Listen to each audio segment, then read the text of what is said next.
إن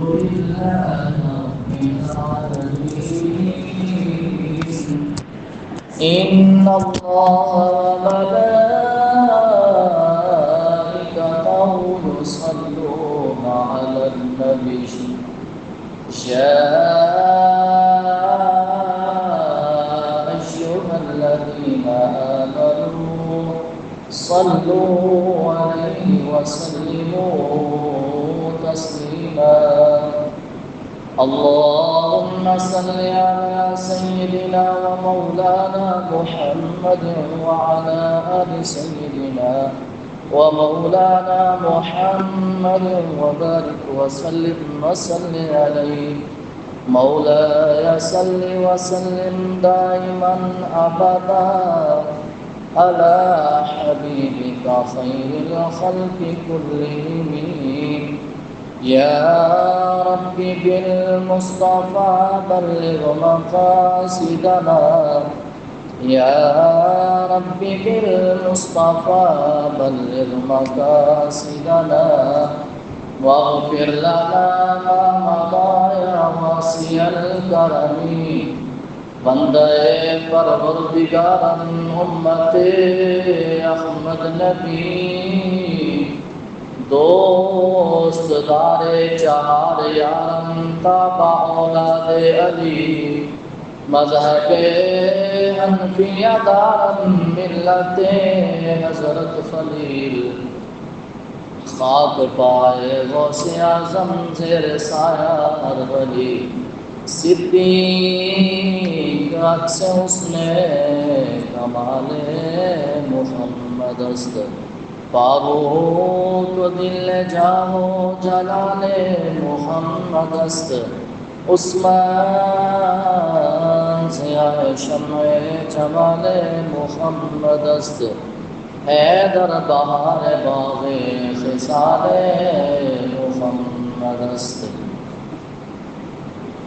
اللہ جل جلالہ وعظم نوالہ وعظم شانہ کی حمد و ثنا اور آقا علیہ الصلوۃ والسلام کی ذاتی والا شان پر بے حد درود پاک کا نذرانہ پیش کرنے کے بعد اللہ کی بارگاہ کے اندر دعا ہے کہ اللہ تعالی ہم سب کا خاتمہ بالایمان فرمائے، امت مسلمہ کی حفاظت فرمائے۔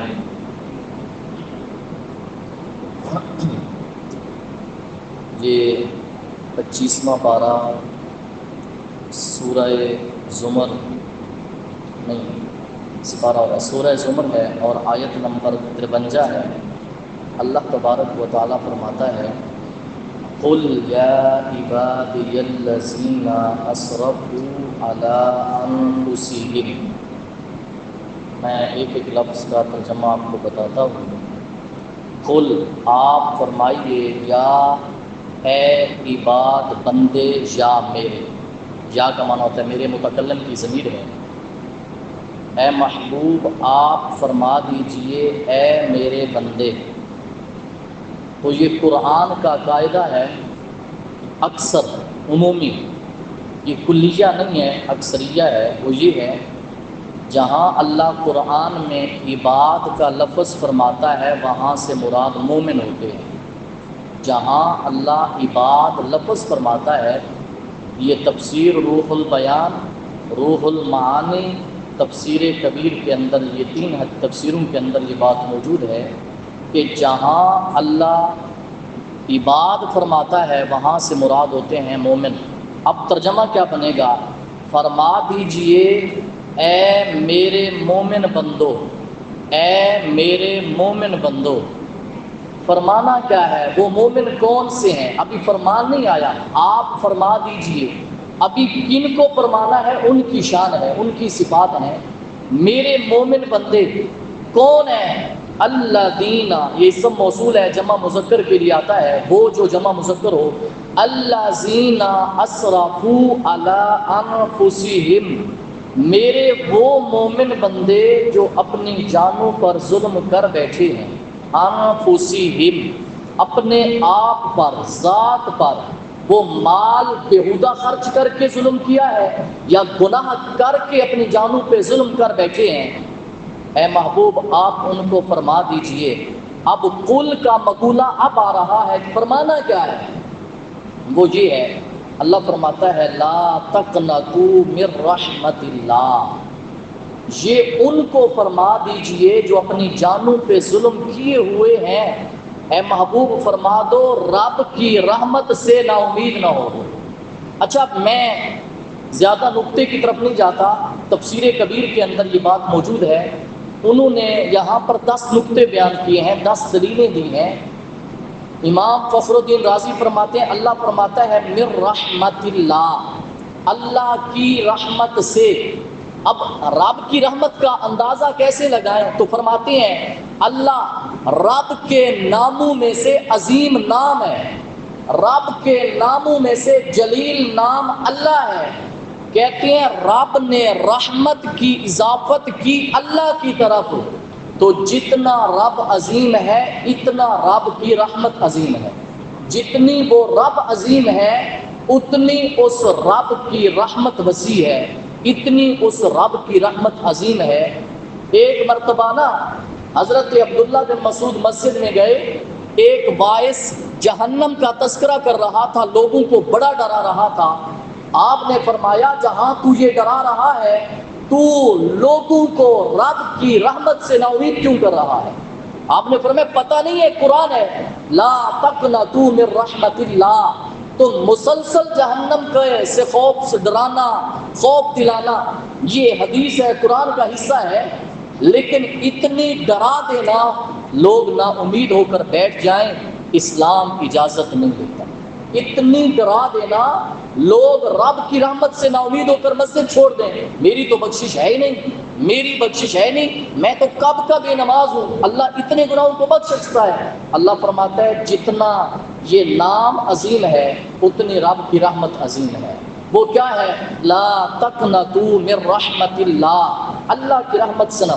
اصل میں یہ آیت پتہ کب اتری ہے؟ تو میں نے مفہوم بیان کیا ہے، یہ آیت اتری تھی تب جب حضرت وحشی رضی اللہ تعالی عنہ ایمان لائے نا، آ کر عرض کرتے ہیں یا رسول اللہ صلی اللہ علیہ وآلہ وسلم میری بخشش کیسے ہو سکتی ہے؟ میں تو ایک مشرک تھا، میری بخشش کیسے ہو سکتی ہے؟ میں نے آپ کے چچا حضرت حمزہ کا کلیجہ میں نے ان کو شہید کیا ہے، میری بخشش کیسے ہو سکتی ہے؟ جب سب عذر پیش کیے نا، اللہ نے قرآن نازل فرمایا لا تقنطوا من رحمت اللہ، تم جتنے بڑے گناہگار ہو رب کی رحمت سے نا امید نہ ہو۔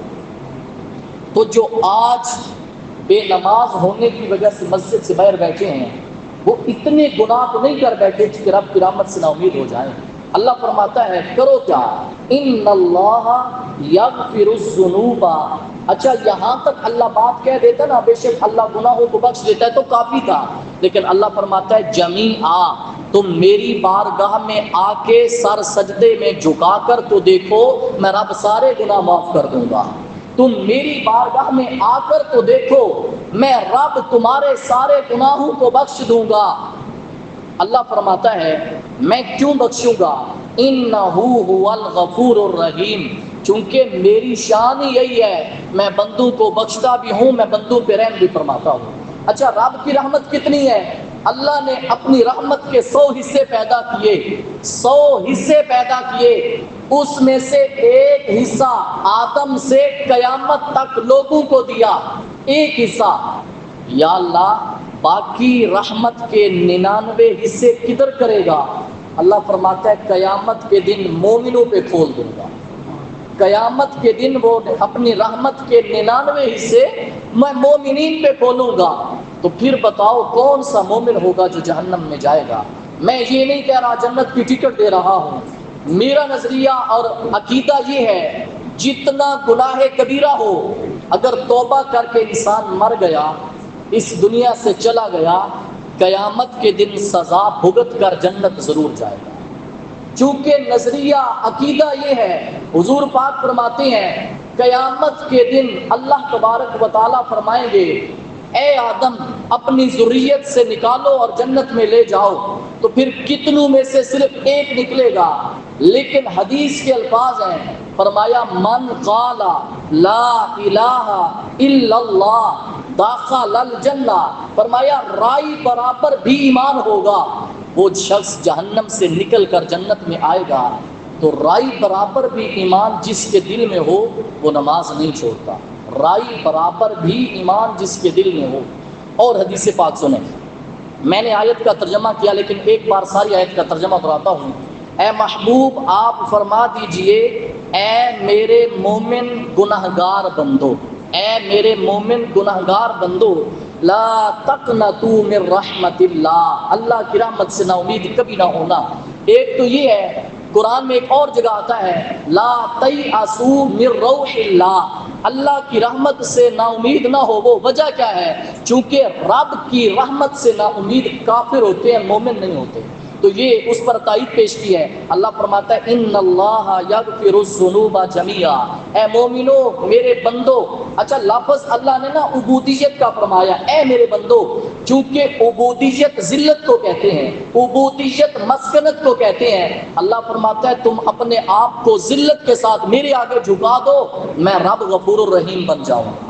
تم میرے آگے ذلت کے ساتھ، ہم جب سجدہ کرتے ہیں جتنا کوئی بندے انسان ہے آ کر اپنی ذات اپنے دل کو جھکاتا ہے، اور ہر ایک چیز کے حقوق ہیں۔ ہم جب سجدہ کرتے ہیں سب سے پہلے پاؤں لگاتے ہیں، پاؤں کے بعد گھٹنے لگاتے ہیں، گھٹنے کے بعد ہاتھ لگاتے ہیں، ہاتھ کے بعد ناک، ناک کے بعد پیشانی۔ شریعت نے ان ساتوں چیزوں کو لگاتے وقت ایک نیت مقرر کی ہے، یا اللہ یہ میں ہاتھ لگا رہا ہوں تیری رضا کی خاطر، ان ہاتھوں کو برائی سے محفوظ رکھنا۔ یہ سجدہ یہ نہیں ہے کہ ہم 7 ہڈیاں صرف زمین پہ رکھ دیں، سجدہ یہ ہے جو چیز زمین پہ رکھتے ہیں پھر اس چیز کو ہر چیز سے بچانا ہوگا، جو چیز ہم زمین پہ رکھتے ہیں سجدے میں۔ اب حدیث پاک سنیں، اللہ تبارک و تعالیٰ نے یہ فرمایا رب کی رحمت سے نا امید نہ ہو۔ وہ صحابہ کہتے ہیں لوگوں نے گمان کر دیا تھا کہ محمد یہ گمان کرتا ہے جس نے بتوں کی عبادت کی اور جس نے اللہ کے سوا کسی اور کو معبود بنایا اس کی بخشش نہیں ہے۔ اللہ نے قرآن نازل فرما دیا یا عبادی الذین اسرفوا علی انفسہم لا تقنطوا من رحمت اللہ ان اللہ یغفر الذنوب جميعا۔ اب حدیث پاک سنیں، یہ آیت میرے مصطفیٰ کو کتنی پیاری تھی، یہ آیت آقا علیہ الصلوۃ والسلام کو کتنی پیاری تھی۔ آقا فرماتے ہیں، فرمایا ما احب ان لی الدنیا وما فیہا، فرمایا ایک ہاتھ میں مجھے ساری دنیا اور دنیا میں جو کچھ ہے سب کا سب مل جائے، اور اس سب کے بدلے میں صرف میرے پاس ایک آیت یہ ہو، کون سی؟ یا عبادی الذین اسرفوا علی انفسہم لا تقنطوا من رحمت اللہ، فرمایا میں ساری دنیا اور دنیا میں جو کچھ ہے چھوڑ دوں گا، مجھے یہ آیت زیادہ پسند ہے۔ ساری دنیا کو چھوڑ سکتا ہوں لیکن مجھے یہ آیت پسند ہے۔ تو اللہ فرماتا ہے اے مومن بندو اگر گناہ کر بیٹھے ہو، دنیا میں ایک ہی گھر ہے رب کا، وہ ہے مسجد، ایک ہی رب کا گھر ہے۔ مسجد کو پتہ ہے مسجد کیوں کہتے ہیں؟ باہر بیٹھ کر مسجد کا نام لینا آسان ہے، مسجد اسم ظرف کا صیغہ ہے، سجدہ کرنے کی جگہ یا سجدہ کرنے کا وقت، یہ دونوں معنی ہیں مسجد کے، سجدہ کرنے کا وقت، سجدہ کرنے کی جگہ، اور وہ جگہ ایک ہے، وہ یہ مساجد ہے۔ یہ مساجد جس طرح ہم دنیا میں بیٹھے ہیں آسمان پہ ہمیں ستارے نظر آتے ہیں، آسمان والوں کو مسجدیں ایسے چمکتے ستارے نظر آتے ہیں، لیکن جو آ جاتا ہے پھر وہ اللہ کے رنگ میں رنگا جاتا ہے۔ یہ ہے صبغۃ اللہ، اللہ کا رنگ، اور رب کے رنگ سے کس کا رنگ حسین ہو سکتا ہے؟ جو مسجد آ جاتا ہے ان اللہ یغفر الذنوب جميعا انہ هو الغفور الرحیم۔ کتنے لوگوں سے ملا ہوں وہ کہتے ہیں جی کب کے بے نمازی ہیں، ہم آئیں بخشش ہے کہ رب قرآن اعلان کر رہا ہے لا تقنطوا من رحمت اللہ۔ اے مسجد سے باہر گھومنے والوں آؤ، اپنے رب کی رحمت سے مایوس لوٹ کر نہیں جاؤ گے، تم آؤ گے گناہوں کی جھولی بھر کر، میں رب تمہیں بخشش کی جھولی بھر کے دوں گا۔ تم آؤ تو صحیح، تم آؤ تو صحیح، تم مانگو تو صحیح، میں رب تمہیں عطا کروں گا۔ یہ ایک حدیث۔ دوسری حدیث پاک آقا علیہ الصلوۃ والسلام نے فرمایا اللہ فرماتا ہے والذی نفسی بیدہ، اس ذات کی قسم جس کے قبضہ قدرت میں میری جان ہے، قسم کس بات کی اٹھائی جا رہی ہے؟ فرمایا لو اخطأتم، اگر تم سارے مل کر اتنی خطائیں کرو، اتنے گناہ کرو، حتی تملأ خطایاکم ما بین السماء والارض، فرمایا تمہارے گناہ زمین اور آسمان کے درمیان جو خالی جگہ ہے بھر جائیں، اتنے گناہ ہیں زمین اور آسمان کے درمیان جو خلا ہے یہ بھر جائے تمہارے گناہوں سے۔ دوسری روایت فرمایا اتنے گناہ ہو جائیں جتنی سمندر کی جاگ ہے، سمندر کی جاگ کے برابر تم گناہ اکٹھے کرو۔ اللہ فرماتا ہے ثم استغفرتم، ایک کام کرو، ساری زندگی کے گناہ ایک طرف، تمہارا ایک جملہ ایک طرف۔ اللہ فرماتا ہے ساری زندگی گناہ کر کے تم صرف یہ کہہ دو یا اللہ میں تجھے رب مانتا ہوں، میرے گناہ بخش دے، میں رب بخش دوں گا، میں رب بخش دوں گا۔ تم صرف ایک جملہ کہہ لو، یہ حدیث ہے، فرمایا ثم استغفرتم، تم صرف یہ کہہ دو یا اللہ میں رب مانتا ہوں، بھول گیا تھا، راستہ بھٹک گیا تھا، میں آنا چاہتا ہوں، یا اللہ تیری رحمت کا دروازہ کھلا ہے۔ اللہ فرماتا ہے لا تقنطوا من رحمت اللہ، آ جاؤ رب کی رحمت سے نا امید نہ ہو، میں نے سب کے گناہ سارے معاف کر دیے ہیں۔ یہ ہے رب کی رحمت۔ آج کتنے لوگ ہیں جو ڈراتے ہیں، یہ مبلغین بعض دفعہ کتنے مہینہ موضوع چلا رہتا ہے جہنم کا، لا تقنطوا من رحمت اللہ، اللہ کی رحمت سے اس امت کو نا امید نہ کرو۔ یہ امت اور کئی مسائل میں پھنسی ہوئی ہے، اگر ہم یہ تذکرہ چھیڑ دیں گے، کتنے ہیں جب اسی وجہ سے بے نماز ہیں کہ ہم جائیں گے لوگ کیا کہیں گے، لوگ کیا کہیں گے۔ حدیث پاک سن، آقا علیہ الصلوۃ والسلام نے فرمایا والذی نفس محمد بیدہ، پہلے بات تھی رب کی، اب آقا کی خود کی بات ہے، حدیث مصطفیٰ ہے۔ فرمایا اس ذات کی قسم جس کے قبضہ قدرت میں محمد کی جان ہے، لو لم تخطئوا، اگر تم گناہ نہ کرتے، اللہ ایسی قوم لے آتا جو گناہ کر کے صرف کیا کہتی استغفر اللہ، سارے مل کر پڑھو استغفر اللہ، یہ پچھلے بھی پڑھو مل کے استغفر اللہ، صرف وہ قوم استغفر اللہ کہتی، اللہ فرماتا ہے میں اس قوم کے سارے گناہ بخش دیتا۔ تو وہ قوم، اس سے پہلے کہ وہ قوم آئے، ہم کیوں نہ استغفار کریں، اپنی زندگی میں کیا کہیں، استغفار کریں، استغفر اللہ، استغفر اللہ، سبحان اللہ، الحمدللہ، اللہ اکبر، یہ وہ تسبیحات ہیں، اس سے بڑھ کر فضیلت والی تسبیحیں میں نے حدیث میں کوئی نہیں پڑھی، یہ جو تسبیح ابھی بتا رہا ہوں۔ حدیث پاک سنیں، آقا علیہ الصلوۃ والسلام نے فرمایا قیامت کے دن آقا علیہ الصلوۃ والسلام فرماتے ہیں قال علی جبرائیل، مجھے جبریل نے آ کر کہا یا محمد، اے محمد صلی اللہ علیہ وسلم، ان اللہ یخاطبنی یوم القیامہ، بے شک اللہ قیامت کے دن مجھے خطاب فرمائیں گے۔ یہ جبریل نے آ کر کہا آقا کو، اے محمد، اللہ فرماتا ہے کہ میں خطاب کروں گا، فیقول، فرماتے ہیں یا جبریل ما لی لا ارا فلان ابن فلان فی صفوف اہل النار، جبریل کو رب فرمائے گا اے جبریل بتا فلاں شخص جہنم کی صفوں میں نظر نہیں آ رہا ہے، جہنمی، جہنم کی صفوں میں نظر نہیں آ رہا ہے، جہنمی۔ جبریل عرض کریں گے انا لم نجد لہ حسنۃ، یا اللہ ہم نے اس کی کوئی نیکی کوئی نہیں دیکھی جس کی وجہ سے وہ جنت میں جائے، ہم نے کوئی نیکی کوئی نہیں دیکھی جس کی وجہ سے وہ جنت میں جائے۔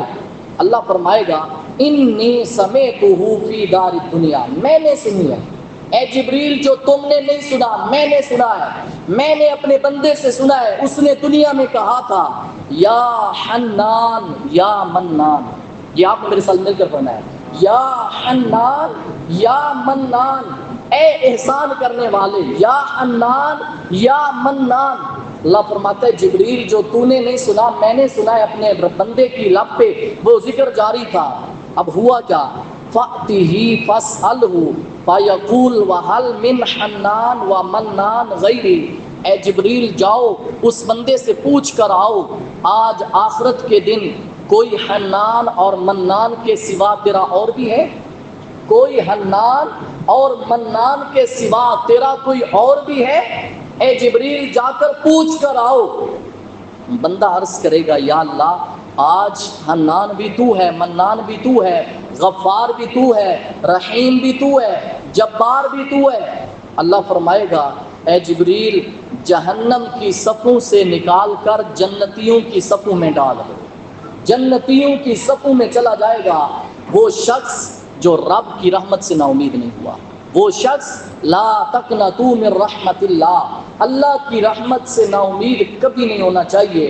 ہم باہر بیٹھ کر کہتے ہیں وہ فلاں مر گیا اور اتنا بڑا گنہگار تھا، پتہ نہیں اللہ کیسے بخشے گا۔ جب رب بخشے گا ہم سے پوچھ کر بخشے گا، جب رب بخشے گا ہم سے پوچھ کر بخشے گا۔ یہ حدیث ہے، ایک شخص نے کہا تھا اللہ فلاں کو جنت نہ دے، دونوں شخص فوت ہو گئے۔ جو جنت یہ کہہ رہا تھا وہ جہنم میں چلا گیا، جو جہنمی تھا وہ جنت میں چلا گیا۔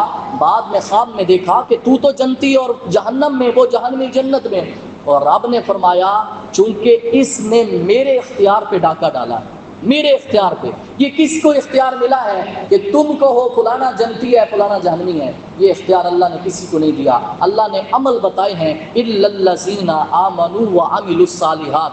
اللہ نے ایک معیار بنایا ہے، ایک بنیاد کھڑی کی ہے، جو اس بنیاد پہ کھڑا رہے گا، مستقیم رہے گا، سیدھا رہے گا، اللہ فرماتا ہے جنت پھر بھی میں عطا فرماؤں گا، جنت میں دوں گا۔ جنت جہنم کسی کے پاس اختیار نہیں ہے دینے کا۔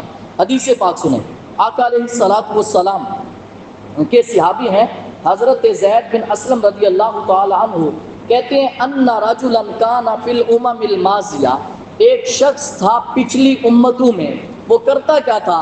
یجتہد فی العبادہ، عبادت میں بڑی مشقت کرتا، محنت کرتا، اپنے آپ کو اس کے لیے ذلیل کرتا کہ میں نے رب کی عبادت کرنی ہے، لیکن وَيُقْنِتُ النَّاسَ مِن رَحْمَتِ اللَّهِ، بڑا عبادت گزار تھا لیکن لوگوں کو رب کی رحمت سے نا امید کرتا تھا۔ بڑا عابد عبادت گزار تھا، لوگوں کو جہاں بیٹھتا کہتا تم جہنمی ہو، تم جہنمی ہو، جنتی تو میں ہوں، یہ کہتا وہ شخص۔ تو صحابی کہتے ہیں ثم ماتا، ساری زندگی لوگوں کو ڈراتے ڈراتے ڈراتے اللہ کی رحمت سے نا امید کرتے کرتے اس دنیا سے چلا گیا۔ جب چلا گیا جا کر رب سے عرض کی یا رب میرے لیے تیرے پاس کیا ہے، میرے لیے تیرے پاس کیا ہے؟ اتنی عبادت کر کے آیا ہوں، تبلیغیں کر کے آیا ہوں، میں نے ساری زندگی درس دیا ہے لوگوں کو۔ اللہ فرمائے گا اینا عبادتی و اجتہادی، اللہ فرمائے گا تیرے لیے جہنم ہے۔ بندہ کہے گا میں جنتی ہوں، جو اللہ فرمائے گا تو جہنمی ہے۔ بندہ سوال کرے گا یا اللہ میری عبادت، میری ریاضت، میرا اجتہاد کدھر گیا؟ اللہ فرمائے گا کنتا تقنط الناس من رحمتی، تو نے دنیا میں لوگوں کو میری رحمت سے نا امید کیا، آج رب میں اپنی رحمت سے تجھے نا امید کرتا ہوں، آج میں تجھے اپنی رحمت سے نا امید کرتا ہوں۔ جیسے تو دنیا میں لوگوں کو میری رحمت سے نا امید کرتا تھا، تو آج کتنے مبلغ ایسے پیدا ہو چکے ہیں، ساری زندگی شیوا رہا ہے جن کا لوگوں کو رب کی رحمت سے نا امید کرنا، مایوس کرنا۔ یہ رب فرماتا ہے میں رب کی مانوں، اس کی مانوں، میں رب کی مانوں گا۔ لا تقنطوا من رحمت اللہ، اللہ کی رحمت سے نا امید نہ ہو۔ وہ حدیث پاک کے اندر آتا ہے، حضرت قتادہ کہتے ہیں ذکر لنا ان ناسا اصابوا فی الشرک عظاما فکانوا یخافون اللہ یغفر لهم، ذکر کیا گیا ہے ہمیں، حضرت قتادہ کہتے ہیں کہ لوگ شرک کر کے کلمہ نہیں پڑھ رہے تھے، پتہ نہیں اللہ شرک ہمارا معاف کرے گا نہیں پڑے گا۔ اللہ فرماتا ہے تم آؤ، اسلام لے آؤ، لا الہ الا اللہ کا کلمہ پڑھ لو، میں رب تمہارا شرک جیسا گناہ بھی بخش دوں گا۔ تم آؤ تو صحیح نا، تم آؤ، یہ جو گناہ ہے نا شرک، اس کا ازالہ ہو سکتا ہے اسلام سے۔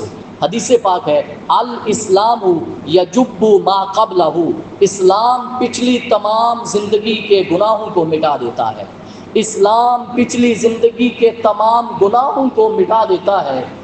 جب صحابہ سے کوئی ایسی چیز سرزد ہوتی نا جو خلاف اولا ہوتی صحابہ سے، صحابہ یہ جملہ بولتے کاش کہ اسلام آج میں لاتا تاکہ پچھلوں کا حساب نہ ہوتا، تاکہ اسلام میں آج لاتا پچھلوں کا حساب نہ ہوتا۔ اور حدیث پاک کے اندر آتا ہے آقا علیہ الصلوۃ والسلام فرماتے ہیں اللہ تبارک و تعالیٰ بخش دیتا ہے، اللہ پرواہ نہیں کرتا۔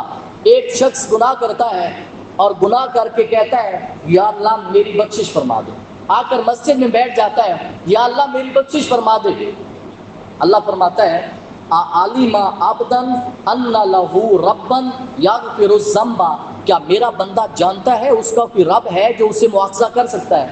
کیا میرا بندہ جانتا ہے اس کا کوئی رب ہے جو اس گناہوں پہ پکڑ سکتا ہے؟ میرا بندہ جانتا ہے۔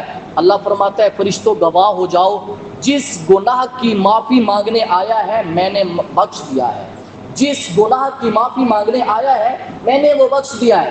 اچھا بندہ پھر گناہ کر بیٹھتا ہے، رب کی بارگاہ میں آتا ہے، یا اللہ دوبارہ گناہ ہو گیا۔ اللہ فرماتا ہے علم عبدا ان لہ ربا یغفر الذنب ویأخذ بہ، کیا میرا بندہ جانتا ہے اس کا کوئی رب ہے جو گناہوں کو بخشتا ہے؟ تو اللہ فرماتا ہے فرشتوں گواہ ہو جاؤ میں نے دوسرا گناہ اس کا بخش دیا۔ بندہ تیسری بار گناہ کرتا ہے، تیسری بار پھر آ جاتا ہے، رب کو نہیں بولتا۔ یہ یاد رکھنا، رب کو نہیں بولنا چاہیے۔ گناہ سرزد ہو جانا بڑی بات نہیں ہے، لیکن رب کو نہ بھولو۔ گناہ سرزد ہونے کے بعد فوراً بعد معافی مانگ لینی چاہیے۔ تیسری بار جب کہتا ہے نا، اللہ فرماتا ہے اے فرشتوں گواہ ہو جاؤ میں نے اپنے بندے کے سارے اگلے پچھلے سارے گناہ معاف کر دیے ہیں۔ یہ ہے میرے رب کی رحمت جو میں نے آپ سب کے سامنے قرآن پڑھا، وہ قرآن ہے قل یا عبادی الذین اسرفوا۔